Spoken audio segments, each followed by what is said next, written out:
2 अप्रैल के भारत बंद के दिन वो लोग कहां थे जो केंद्र से लेकर के राज्य में सत्ता में बैठे थे और दलित सीटों पर चुन करके गए थे?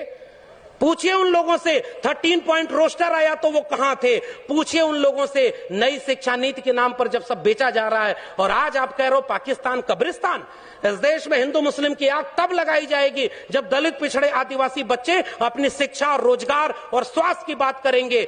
आज इस देश में एक दलित को राष्ट्रपति बना दिया गया और हाथरस में बेटी को पेट्रोल डाल के जला दिया, तब उस राष्ट्रपति की क्यों जबान खुली? यह सच पूछना जरूरी है। और आपने मुझे आमंत्रित करने का जोखिम लिया था, मैं अपना काम करके जा रहा हूं। आपने ये बात जो कही थी, ऐसे मंचों पर आप हमें नहीं भी बुलाएंगे तब भी भारत के संविधान और मंडल कमीशन ने एक नौकरी दे दी है, हम वहां गुजारा कर लेंगे, हमें आपका वोट नहीं चाहिए। लेकिन मैं चाहता हूं कि इस मंच से घर जाने के बाद ये महिलाएं और बच्चियां, ये नौजवान अपने घर में अपने बाबूजी से पूछें कि आप तो धर्म को बचाने गए थे, मेरी शिक्षा, मेरी रोजगार, मेरी नौकरी और मेरे देश को बेचने वालों के साथ क्यों खड़े थे? ये सवाल आपसे पीढ़ियां पूछेंगी।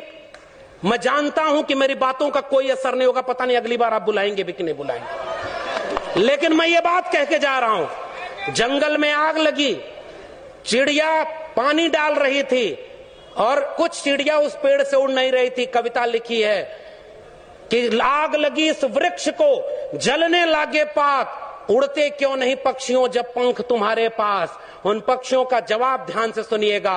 फल खाएं इस वृक्ष का, गंदे कीन्हे पात, धर्म हमारा यही है, जले इसी के साथ। आपके लोग आपको छोड़ करके जो चले गए अपनी सत्ता और कुर्सी के लिए, बाबा साहब के सबसे अच्छे वारिस, सबसे बड़े वारिस ने एक किताब लिखी है, उसको पढ़िएगा, चमचा युग।